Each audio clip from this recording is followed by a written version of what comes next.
distance in helping her.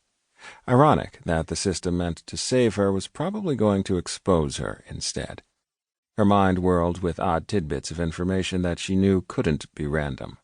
Her brain was sifting through data it had accumulated in its 28 years of life and thrust specific stories forward, survival strategies.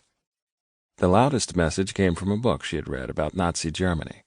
The Jews, in hiding, would gather all of their bed linens and turn the mattresses over so the Gestapo wouldn't feel the warmth from where their bodies had lain. Zoe eyed the crumpled linens on her queen-sized bed. She forced her arm to smooth the covers into place and shake the pillow, so it looked like a sloppily made bed.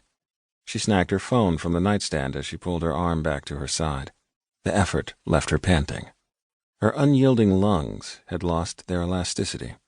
In the 9th grade, her friend, Hope McBride, stood in front of the class to give a speech and stopped breathing until she turned red, then blue, then passed out on the floor.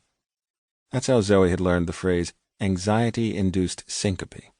The idea of passing out with intruders in her apartment was even scarier than her current panic, so Zoe worked to suck more air up her nostrils. Hide. She had to hide. Zoe let gravity pull her the rest of the way to the floor. The sheepskin rug muffled the sound of her collapse. She rolled, tugged her body past the green dust ruffle until she lay under her bed. It was hide-and-seek 101, the very first place anyone would search. Her body iced at the thought. Light waves, her brain whispered. That was how the intruders would become aware of her.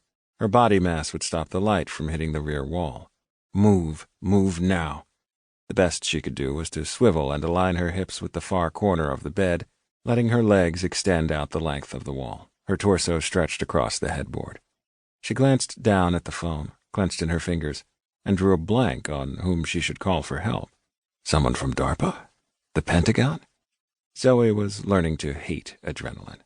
Thoughts refused to crystallize. Pulling up her recent calls, hoping for inspiration, she saw FBI Special Agent Damian Prescott's name and tapped out a text that read SOS. She pressed send, then quickly squeezed the button to silence the ringer. Zoe listened past her panting. The guest bedroom door scraped open. Then the bathroom. They were getting closer. Zoe towed the elastic at the ankle of Gage's sweatpants over her feet. She turtled her head and hands into the perspiration-soaked hoodie to hide her skin. The number 911 suddenly surfaced and floated to the top of her swirling thoughts. She dialed. 911, where's your emergency? Zoe wanted to jump through the phone and throttle the man for answering so loudly. Shh, listen, she managed to say just as her bedroom door snicked open. Zoe pushed the phone into the front pocket of the hoodie, hoping the dark fabric would hide the screen light. Her body was traitorously loud. Her pulse swished rhythmically in her ears. Her heart rate galloped. Her breath came in ragged gulps. Zoe knew they would hear her, and if they didn't hear her, they would surely smell her as her adrenal glands forced fear stench through her pores. The intruders would drag her out from under the bed. Then they would... Before Zoe's brain formulated a prediction, a loose floorboard squeaked as someone moved into her room. The bedroom light clicked on. Exasperated voices conferred. She heard someone move toward her closet and the whoosh of hangers being thrust aside. Zoe stopped breathing. A hand shot under her bed. Fingers splayed wide, it swished through the air before it pulled back out again.